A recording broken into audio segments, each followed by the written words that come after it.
Eu queria orar com você que está em casa, você que está aqui, se puder fechar os seus olhos, curvar sua cabeça. Pai, nós te agradecemos por essa noite e nós celebramos, Jesus, o Evangelho. Nós celebramos as boas novas. Nós celebramos essa boa notícia de que o teu Filho veio à terra para nos salvar da maldição, do pecado, do juízo, da morte. Nós celebramos a tua presença, Pai, que podemos não só acessá-la, mas agora ela habita dentro de cada um de nós. Nós celebramos a redenção, essa ponte, Pai, que restaurou, Pai, aquilo que estava separado há tanto tempo. Pai, nós celebramos a tua morte e também a tua ressurreição. Nós celebramos esse vivo e novo caminho. Pai, nós celebramos aquilo que o Senhor tem feito no meio de cada um de nós e através de nós. Por isso, Pai, nessa noite nós declaramos que salvação chegue a casas em nações distantes, em outros lugares, que pessoas talvez cativas, cansadas, desanimadas, oprimidas, sejam não só alcançadas, mas também sejam restauradas. Sejam não só alcançadas, mas também sejam salvas. Sejam não só alcançadas, mas também sejam curadas. Sim, nós declaramos cura sobre toda enfermidade.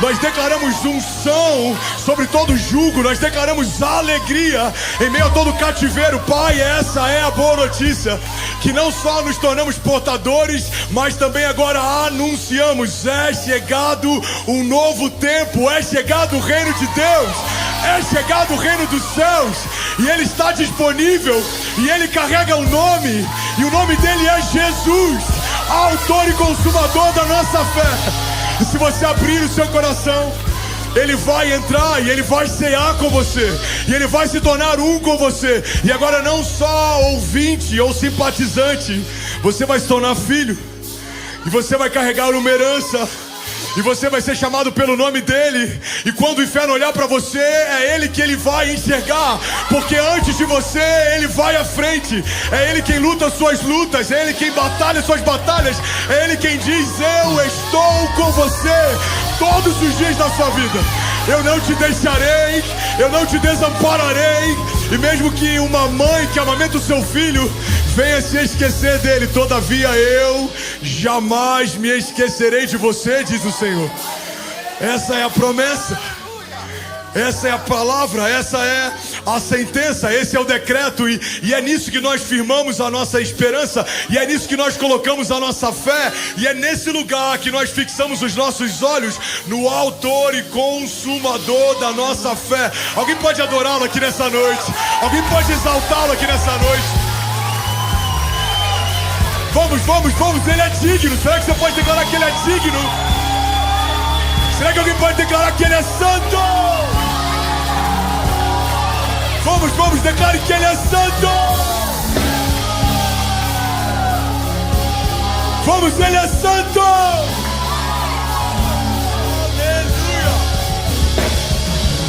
Aleluia, aleluia, aleluia. Até que todos saibam, até que todo joelho se dobre, até que toda língua confesse que só o Senhor é Deus. O que faremos até lá, pastor? Continuaremos crendo e proclamando o amor que nos amou primeiro. Continuaremos crendo e proclamando: ainda não acabou. Você pode dizer isso para alguém que está perto de você? Ainda não acabou, ainda não acabou, ainda não acabou. Talvez para alguém que está me ouvindo, você está no meio de uma sexta-feira. Existe morte, uma má notícia, existe talvez tristeza, desesperança, mas eu vim aqui te lembrar: ainda não acabou. Vamos, coral. Será que alguém pode declarar que ainda não acabou? Aleluia, aleluia, aleluia. Sabe, alguns estão em meio a uma sexta-feira. É uma sexta-feira de paixão, mas também é uma sexta-feira de luto.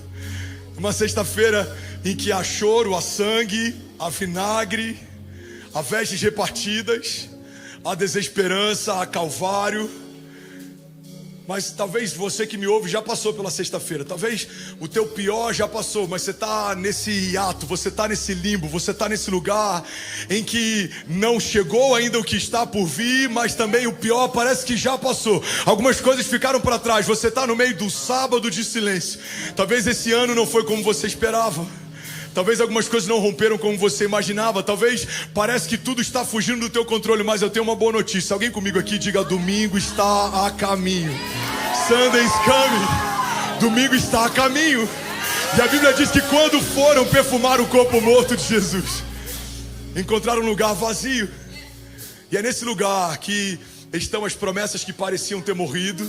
É nesse lugar que estão as palavras esquecidas. Talvez você ainda está indo visitar coisas que aos teus olhos estavam mortas, mas eu quero declarar que ao chegar lá, os anjos do Senhor vão dizer: por que procura entre os mortos aquilo que vive? Alguém pega esse nome de Jesus? Procuravam Jesus entre os mortos, mas ele vive. Talvez você está procurando a promessa da tua casa, da tua família, talvez a promessa sobre os teus filhos. Você vai dizer: pastor, para mim está morto, eu só vou sepultar ou eu só vou revisitar. Não. Não procure entre os mortos aquele que vive, a promessa ainda está de pé. Vamos, alguém pode declarar isso nessa noite? Levante as suas mãos, declare com autoridade, diga: a promessa ainda está de pé. E ela vive, e ela caminha pelas ruas da cidade, e ela caminha de geração em geração, e ela permanece pulsando dentro de você. E aquilo que ele disse que vai acontecer, creia, na eternidade já aconteceu. Já aconteceu. Já aconteceu. Esse não é o seu fim. Não é. Ainda tem mais. Ainda tem mais. Mas você tem que viver o processo. Você tem que suportar a pressão. Você tem que calibrar a tua visão. Para onde você olha no tempo da crise?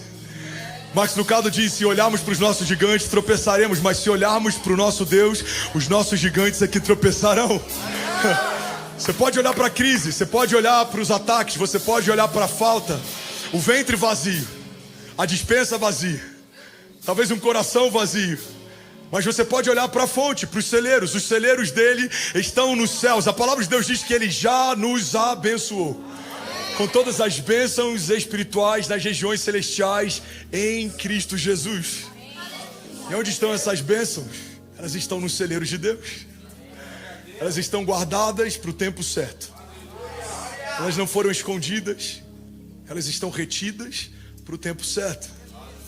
Porque aquele que dá a semente ao que semeia sabe quando uma terra está pronta para receber uma boa semente. E ele sabe quando uma terra está pronta para receber uma boa porção de chuva. E talvez alguns de nós estão dizendo: pai, por que a chuva não vem? Ele está dizendo: porque eu te amo. É por isso que não chove, porque eu te amo. Prepara a terra, para de perguntar o porquê ainda não aconteceu. Preparem os campos, preparem-se, porque ainda não acabou. Mas você tem que preparar, prepare. Esteja pronto, be ready, esteja pronto. Ele encontra Gideão no meio do lagar, ele está trabalhando. Ele encontra Davi no meio de um pasto, ele está pastoreando. Ele encontra José no meio de uma cova, ele está vendido, cansado. Ele encontra muitos heróis da fé, talvez em momentos que a gente olharia de fora e falaria: não é agora que vai acontecer, não. É exatamente no momento improvável que algo sobrenatural surge. Não tinham anjos, não tinha um coral como esse quando Jesus veio à terra, não. Era um lugar simples, uma manjedoura, tinham animais no entorno dele. E é por isso que muitos se frustraram, esperavam uma comitiva, talvez muito luxo, talvez muita glória. E aí vem o Filho de Deus, simples, puro, mas ainda assim o Rei da Glória. Simples, puro, mas ainda assim o Pai da eternidade, o Príncipe da paz, o maravilhoso conselheiro. Isaías 9:6 carregava uma promessa a respeito daquilo que estava por vir. Porque um menino nos nasceu, um filho nos foi dado, e ele será chamado Maravilhoso Conselheiro, Deus Forte, Pai da Eternidade, Príncipe da Paz. E muitos se frustram, porque Isaías 9:6 não acontece num celeiro lindo como esse. Não tinham luzes, não tinha um coral, não tinha produção. Não, tinha uma mulher virgem parindo uma criança. Tinha um homem que foi acusado por muitos, talvez até de ter sido traído, porque como alguém que ainda não foi recebida como mulher pode estar grávido de uma criança? Ali tem um casal debaixo de acusação, sentença. Devia ter um frio na barriga, acompanhando o verbo encarnado sendo gerado dentro de Maria. mas é no meio de um ventre virgem que a voz de Deus está sendo encarnada na terra. E é nesse lugar que o melhor acontece. Guarda isso aqui, irmão. Talvez você está no meio de uma cova e tem leões que te secam. Talvez você está numa manjedoura e tem algo novo nascendo. Talvez você está num poço e alguém te vendeu.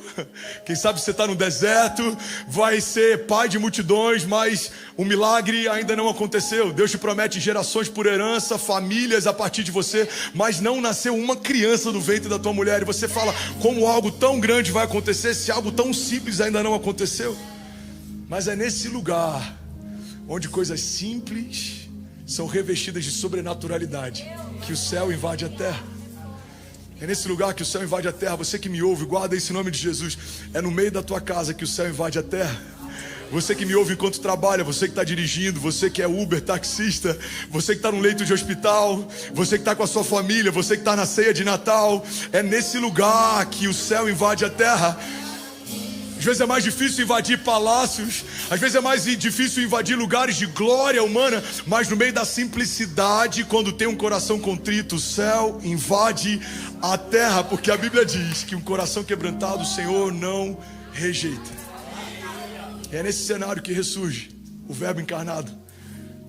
Marcos, Lucas, Mateus falavam a respeito dele através da sua identidade: mestre, pastor, filho de Deus. Mas João fala dele como alguém que vai além disso.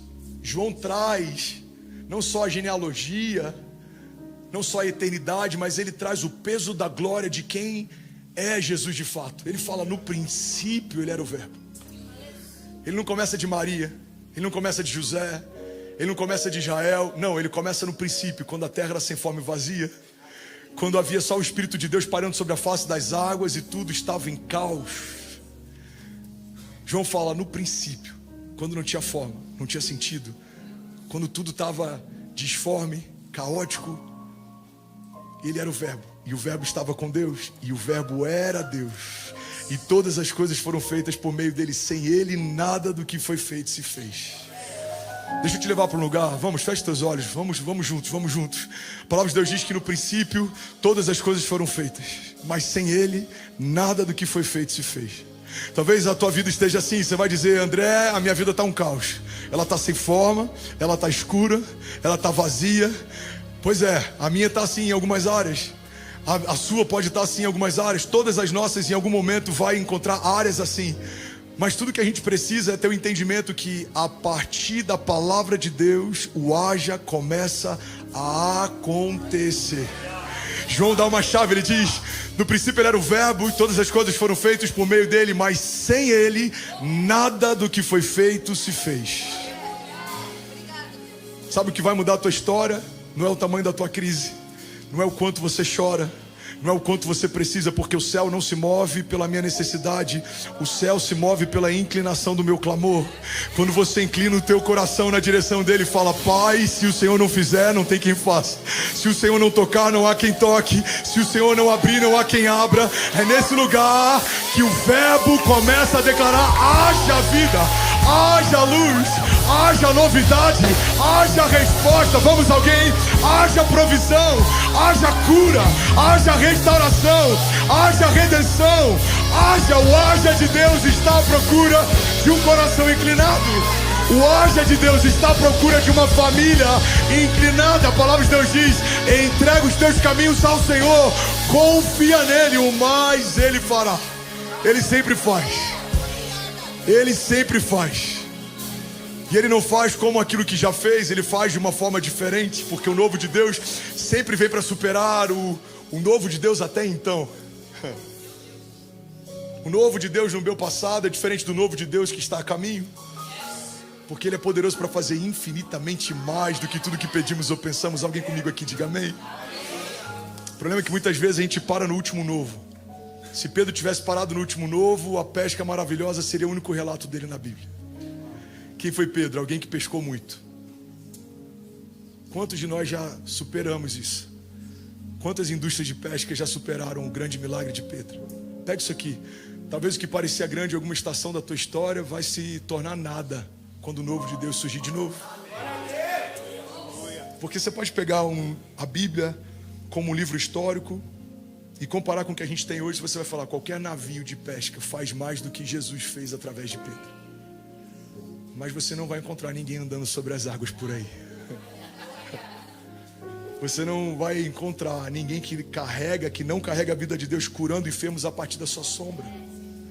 Você já imaginou se Pedro tivesse parado no novo de Deus do passado?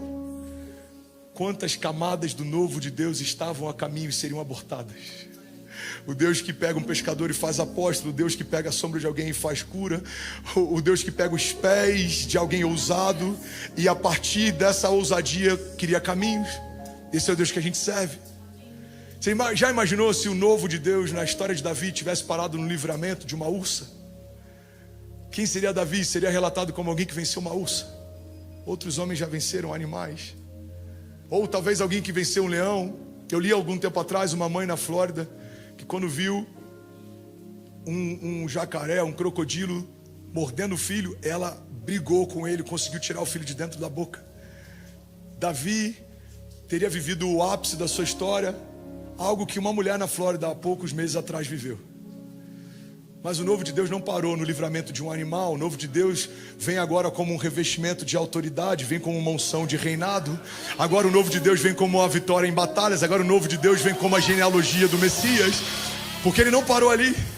Se ele tivesse parado na unção improvável de um filho que nem pelo pai foi cogitado a ser ungido, já seria extraordinário.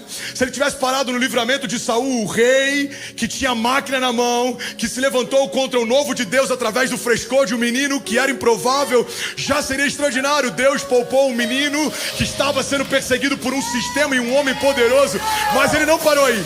Se ele tivesse parado quando Davi assumiu o reinado, se tornou rei, já seria extraordinário, mas ele não parou aí. Aí Davi morre, os anos passam e alguém lembra de Davi muito tempo depois. Um homem cego chama a atenção de Jesus no meio de uma multidão gritando: Jesus, filho de Davi,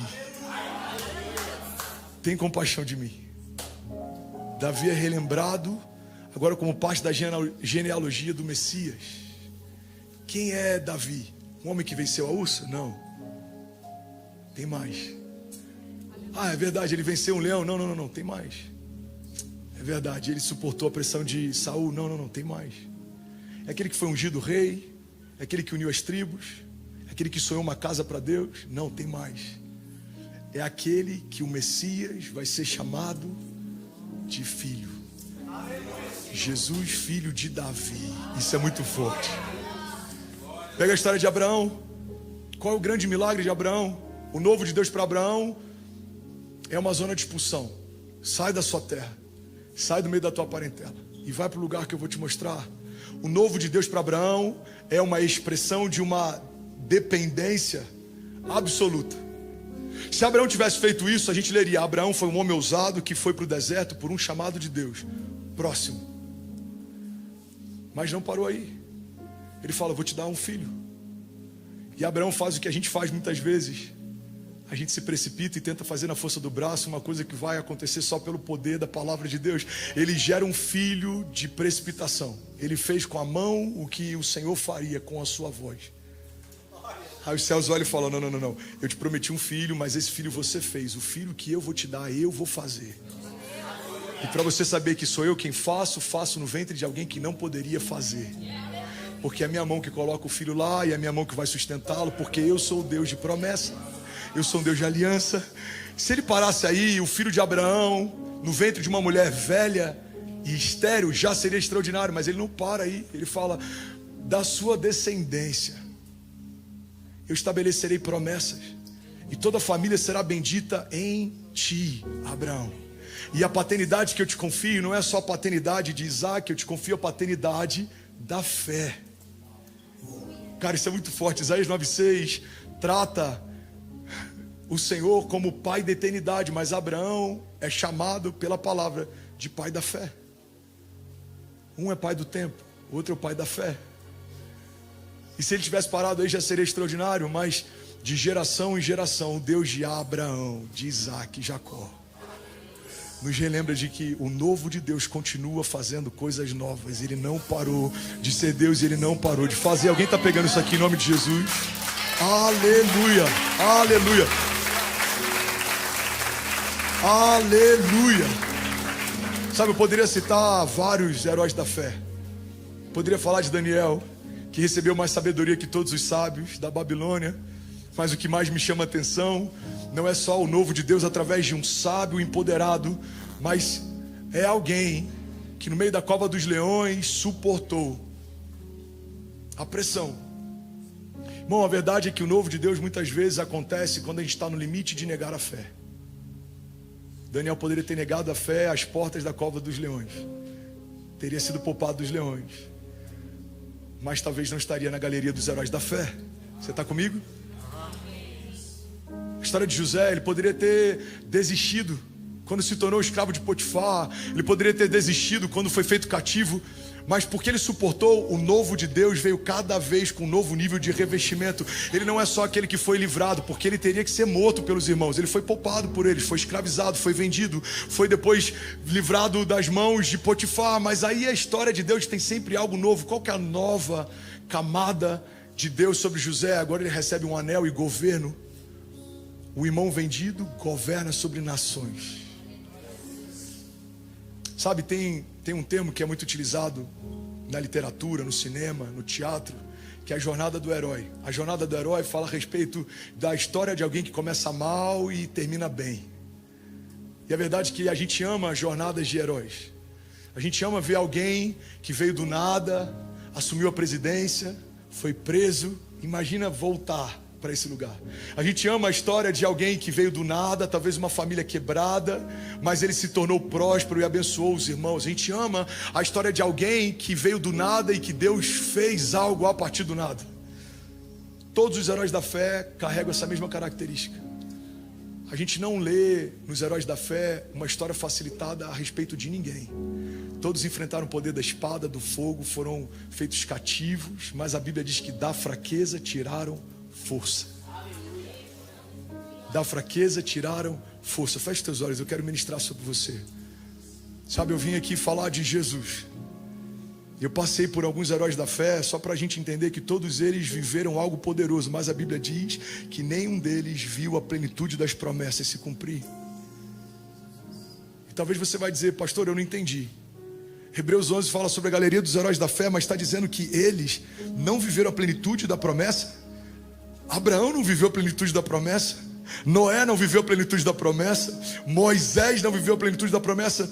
Se eles não viveram, como eu vou viver, irmão? A plenitude da promessa que eles aguardaram e não viram acontecer se chama Jesus, o autor e consumador da nossa fé.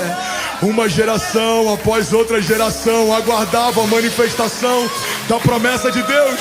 Você consegue imaginar gerações assentados em torno de fogueiras dizendo: filho, o Messias ainda não veio, mas aguardamos o cumprimento dessa promessa, porque o nosso pai Abraão falava sobre isso, porque os heróis da fé falaram sobre isso. Mas vai chegar um tempo em que essa promessa vai se cumprir. Isaías 9:6 fala dessa promessa que era guardada por eles, porque um menino nos nasceu, um filho nos foi dado, e ele será chamado Jesus, e ele será chamado Maravilhoso Conselheiro, Deus forte, Pai da eternidade, Príncipe da paz. Ele será chamado.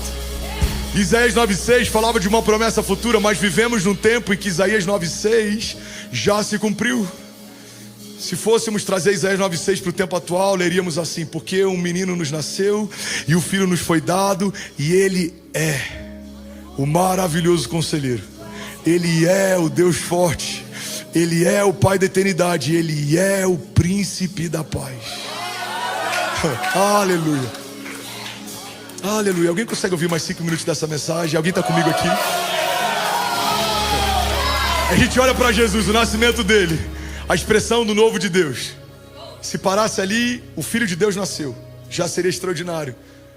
Mas até com o Filho de Deus, o novo de Deus não se detém. A cada novo nível, uma nova expressão do novo de Deus. A gente fala: cara, isso aqui é impressionante.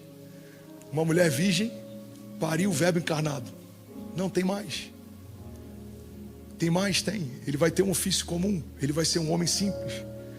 E com 30 anos ele vai receber uma porção do Espírito, ele vai ser revestido de poder e de autoridade, e ele vai ser levado ao deserto, e ele vai ser tentado pelo próprio Satanás. E aí, pastor, acabou? Não, tem mais. Começa um ministério. Ele chama 12 homens aleatórios, que nenhum de nós chamaria. Não faria parte desse coral, não faria parte do RH do celeiro, não faria parte de nenhuma das empresas. Eram homens que não faziam sentido. Se você fosse pegar o job description do que Jesus precisava, você não chamaria Judas, você não chamaria Pedro, com certeza não. Você não chamaria muitos dos que foram chamados, mas o que ele queria deixar claro é que quando a sobrenaturalidade reveste a naturalidade, não é mais sobre quem você era, é sobre quem você se torna a partir dele. Ele pega um homem comum e transforma em apóstolo, ele pega um homem comum e transforma em pescador de homens, ele pega um homem comum e transforma em alguém que a história precisa lembrar. Deus fez as coisas loucas confundirem as sábias, ele fez coisas improváveis mudarem a história. E como eles são lembrados? Eles são lembrados como aqueles que transtornaram o mundo. Quem são? Aqueles que estão a caminho. São aqueles que estão transtornando o mundo. Imperadores temiam eles. A Bíblia diz que Paulo é levado até o imperador e ele fala sobre o juízo. Ele fala sobre a morte. E a Bíblia diz que o imperador fala: basta. Quando eu achar conveniente, te chamo de novo para ouvir o que você tem para falar. O imperador não pode dizer que nunca ouviu. O evangelho foi até ele, mas ele não se abriu para o evangelho. Quantas coisas aconteceram? Nero incendiou uma cidade para criar animosidade entre o povo de Deus e o povo. Quantos imperadores, quantos homens se levantaram, quantos governantes se levantaram, mas a igreja de Jesus é imparável. Ela está cada vez mais forte, cada vez mais testemunhos, cada vez mais carregada de unção, porque o novo de Deus não parou na última estação. Sabe, uma das coisas que mais rouba a gente do próximo novo de Deus é a nostalgia com o último novo de Deus. Quantas vezes a gente ouve uma geração passada que desconectou do novo dizer: no meu tempo é que era bom. Se eu acredito que no meu tempo é que era bom, eu preciso acreditar que o meu Deus parou no tempo em que ele fazia comigo. Talvez ele não tenha parado de fazer, talvez só tenha parado de fazer no meu arraial, talvez só tenha parado de fazer na minha casa, talvez só tenha parado de fazer na minha vida. Quem sabe em algum momento a nuvem se foi e eu não fui também. E aí é mais fácil me agarrar uma nostalgia do último novo do que assumir: eu me perdi no meio do novo de Deus. Eu preciso voltar para esse lugar. Senhor, o que o Senhor está fazendo, quem o Senhor está usando, como eu posso participar, não me deixa de fora. Se o Senhor fizer algo na terra, eu quero fazer parte disso. Alguém está pegando isso aqui? Diga amém. Então quem somos? Somos aqueles que perseguem o novo de Deus, habitam no novo de Deus, anseiam pelo novo de Deus, porque só existimos a partir do novo de Deus. Se Deus não tivesse feito novas todas as coisas na minha vida 20 anos atrás, eu não estaria de pé falando sobre Ele. Se Deus não tivesse feito o novo dele na sua vida tantos anos atrás, você não estaria de pé com as mãos levantadas celebrando a Ele. Mas entenda, o teu último novo não pode ser o último novo de Deus em você. Cada nova estação tem algo novo. Alguém está pegando isso aqui? Tem algo novo. O novo de Deus se desenrola à medida que a minha maturidade se estabelece. Cada novo nível de maturidade, um novo nível do novo de Deus. Eu amo uma frase do Drummond Lacerda. Ele dizia: a plenitude de Deus está esperando você crescer.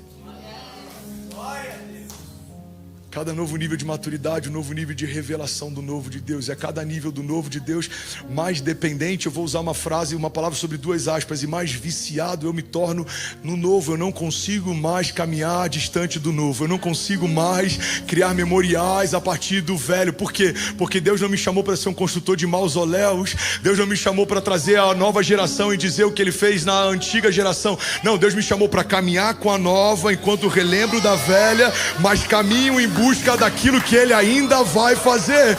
A palavra de Deus diz que o Espírito foi derramado sobre a carne. Os velhos têm sonhos, os jovens visões, e os nossos filhos e as nossas filhas profetizaram. Essa é a garantia de Deus para que o novo nunca pare. Ouvimos os sonhos dos velhos, compartilhamos a visão do novo, e os nossos filhos profetizam para que isso não se perca. Se a gente se desconectar e ficar só no velho, nos tornamos saudosistas. Sonhamos o que ouvimos no passado, mas não temos visão para ver isso acontecer no futuro. Se a gente se divorciar do velho e ficar só com a visão, a gente se torna só visionários que não tem história, visionários que não tem lastro, visionários que não tem caminho. A gente surgiu do nada e tem uma visão. Não.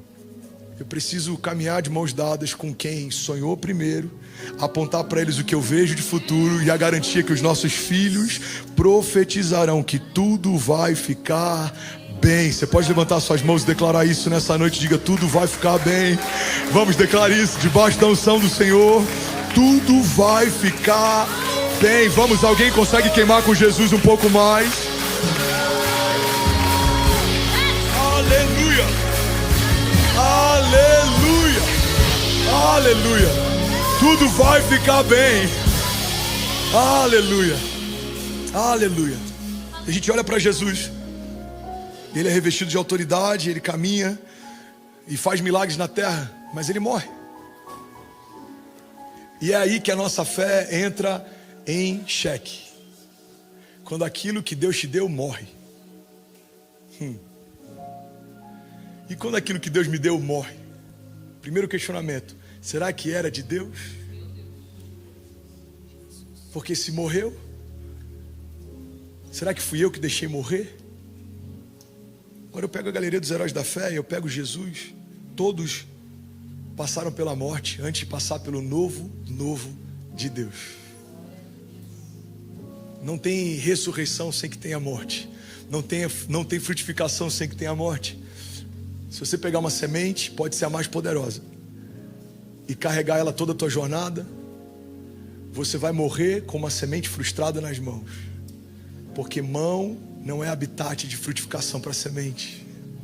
Mão é ambiente de transporte para a semente. Eu venho no celeiro, encho as mãos, vou até a terra preparada e lanço elas. Eu venho até um celeiro, encho as mãos, vou até uma terra preparada e lanço elas.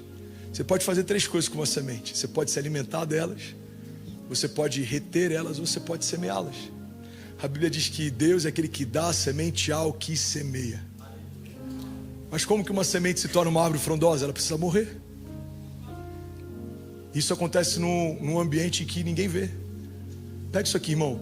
O ambiente da metamorfose de uma semente é um ambiente de invisibilidade. Ninguém vê, ninguém acompanha, ninguém celebra. Ninguém nem sabe se vai dar certo ou não, se está acontecendo ou não. Porque tem coisas que só acontecem em Deus. Primeiro, quando eu deixo morrer. Segundo, quando eu deixo plantado no lugar que eu não tenho mais controle. Você tem que manter uma firme convicção de que mesmo que meus olhos não vejam, certamente o meu Deus está fazendo algo novo. Alguns vão te dizer: você é louco, porque homens amam ter controle. Quantas sementes você tem? Eu tenho tantas. A gente se gaba da quantidade de semente, mas a verdade é que quanto mais você sabe a respeito das sementes que as suas mãos têm, provavelmente menos colheita está a caminho da sua casa. Se tem muitas sementes, significa que muitas sementes ainda não foram lançadas. Você precisa lançar as sementes, você precisa deixar morrer algumas coisas. É de Deus, mas até o que é de Deus precisa morrer para que algo novo de Deus ressurja. Faz sentido? É por isso que a Bíblia fala que as coisas velhas ficaram para trás e em Cristo tudo se fez novo. Fala de um novo nascimento, fala de uma nova natureza. A Bíblia fala que um homem poderoso procura Jesus de madrugada para tentar entender a respeito de eternidade, a respeito do reino. Jesus fala: é necessário nascer de novo. Ele fala: então, por acaso eu preciso voltar para o ventre da minha mãe? Ele fala: olha, você não entende das coisas naturais, como você vai discernir as coisas espirituais? Se você não nascer de novo, você não vai enxergar o reino do meu Pai. E ele diz mais uma vez: se você não nascer de novo, você não pode acessar o reino do meu Pai, porque só acessa o reino do meu Pai quem morreu para o mundo. Quem pede a sua vida ganha-la. Quem abre mão da sua história, uma nova história, vai ganhar. É preciso perder para ganhar, é preciso morrer para ressuscitar. Alguém está comigo? Diga amém. Pastor, isso é paradoxal. Não, isso é reino de Deus. O reino de Deus não é como o nosso reino é, porque Deus não faz como a gente faz. Deus não vê como a gente vê. Ele é Deus. E se fizéssemos o que Ele faz, seríamos Deus no lugar de Deus. É por isso que eu não sei como vai ser, eu não sei como Ele vai fazer, eu não sei quando vai fazer, mas uma coisa eu sei: aquele aquele que prometeu é fiel para cumprir, porque aquele que começou a boa obra vai concluí-la. Alguém pode dizer glória a Deus aqui nessa noite? Aleluia, aleluia. Então Jesus está fazendo algo novo de um jeito novo. Ele usa lodo para curar um cego. Guarda isso aqui, irmão. Assim como todo religioso tem uma tendência a ser saudosista, porque não honra a nova geração, tenta descredibilizá-la e dizer que no tempo dele é que era Deus. Não só são saudosistas, mas os religiosos têm uma tendência também a perseguir o novo, porque eles percebem que o cheiro do novo que carregavam tem só um resquício, mas não perfuma mais. Eles chegam e não perfumam mais. Imagina a crise de alguém que perfumava os lugares que entrava e agora ninguém percebe o perfume que carrega. Irmão, isso é muito perigoso. Quando eu abraço uma linguagem de Deus para um tempo, ou quando eu abraço o modus operandi de Deus para um tempo, ou quando eu abraço as minhas experiências pessoais com Deus em um tempo, e eu falo, isso é Deus. O que passar disso não é Deus. Por quê? Porque eu não conheço. Deus não é limitado às minhas experiências pessoais. A religião viu Jesus curar com lodo, eles nunca tinham visto. O que eles falaram? Maldição. A religião viu Jesus curar num sábado. O que eles disseram? Maldição. Porque a religião amaldiçoa até o que o próprio Deus está fazendo, se não vier na embalagem que eles conhecem até então. É por isso que o Messias foi crucificado, por aqueles que falavam em nome de Deus e por aqueles que aguardavam o Filho de Deus. Era Deus, mas não veio na embalagem que se imaginava que viria o Filho de Deus. Se tivesse vindo com roupas nobres, ou talvez fazendo o que eles já tinham visto Deus fazer, certamente o acolheriam e o celebrariam. Mas como ele veio de forma inusitada e sendo anunciado por alguém ainda mais inusitado, a voz que clamava no deserto era aquele que veio preparar o caminho para o Messias, comia mel silvestre, gafanhoto, se vestia com roupas rudes e estava num lugar inóspito. Esse homem anunciou: o reino de Deus está próximo, arrependam-se. Esse homem, cara, isso é muito forte. Eu sinto Jesus aqui. Perdão por me alongar. Eu não preparei nada do que eu estou ministrando aqui. Eu sinto graça para ministrar essa palavra. Alguém está recebendo isso aqui? Esse homem foi dito pelo próprio Cristo: nunca houve alguém gerado no ventre de mulher tão cheio do Espírito Santo como ele. Então quem é João Batista? Ele é alguém cheio do Espírito Santo desde o ventre. Ele é aquele que anunciou o Messias e que batizou o Filho de Deus. Mas a Bíblia diz que depois que João foi preso, e os relatos que ele tem a respeito de Cristo vêm só a partir dos observadores que estão do lado de fora, ele começa a ouvir o que Jesus está fazendo e ele se escandaliza. E ele começa a questionar, e ele fala para os discípulos: vem cá, vai até ele e pergunta se de fato ele é o Messias que aguardávamos ou se nós nos confundimos.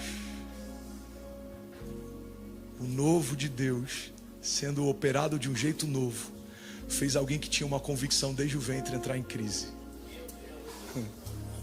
Isso é muito forte. João, mas você disse para a gente que era ele. Eu disse, mas eu estou em dúvida. Por quê? Porque é muito novo para aceitar que de fato é ele. E se não for?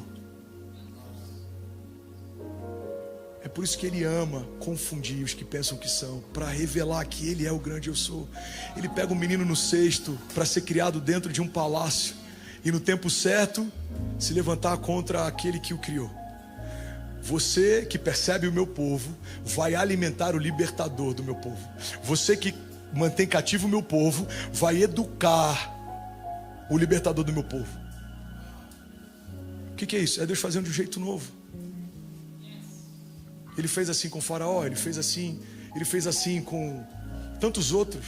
O novo de Deus, o inédito de Deus, o que não foi ouvido ainda na terra.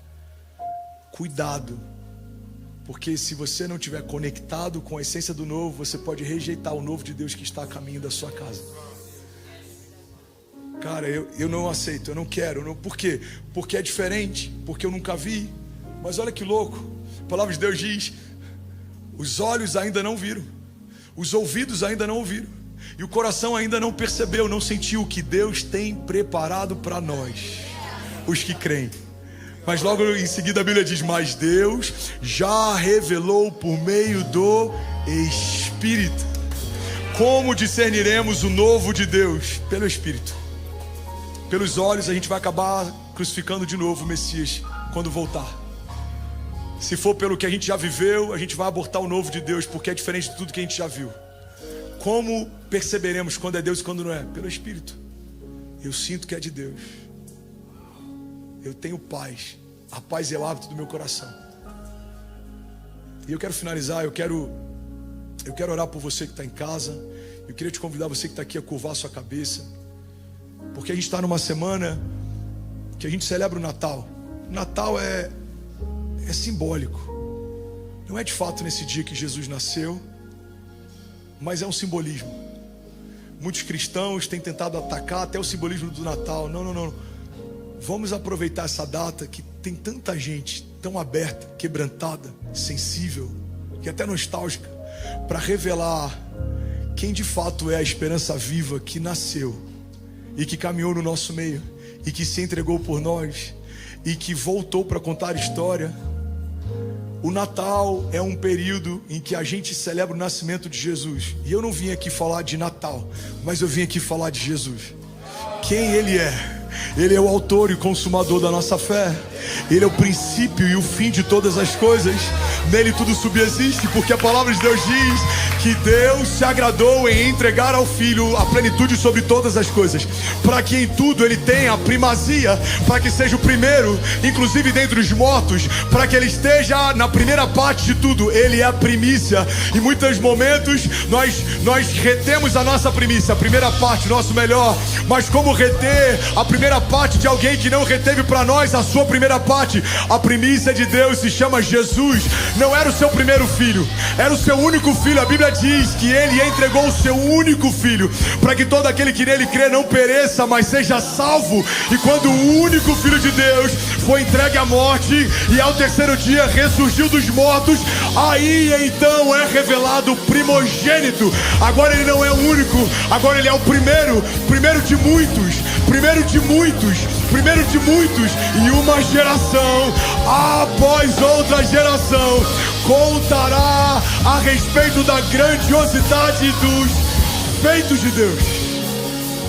Eu quero profetizar sobre você. Feche teus olhos. E as nossas casas serão cheias da glória de Deus. E os nossos filhos serão poderosos na terra, ouvirão os céus e eles trarão para a terra o que ouviram dos céus. Governarão de geração em geração, revestidos de autoridade, de graça, de poder, de favor de Deus e revestidos do novo. Quais são as vestes que o povo de Deus se veste? São muitas camadas. A primeira camada é a natureza do próprio Deus. A minha natureza carnal foi deposta para que a natureza de Deus fosse então estabelecida. Mas não é só isso. Vem um novo revestimento.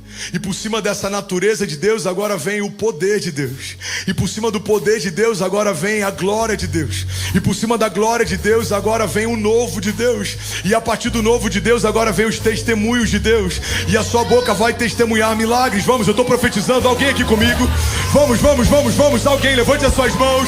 Feche os seus olhos.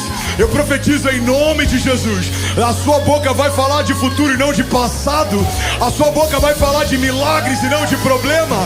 Sim, a sua boca vai falar do que Deus está fazendo e não do que fizeram. A sua boca vai celebrar, testemunhar e declarar aquilo que os céus estão preparando nessa nova estação, porque Deus está fazendo uma coisa nova. Vocês não percebem? No meio do deserto farei brotar fontes de água doce.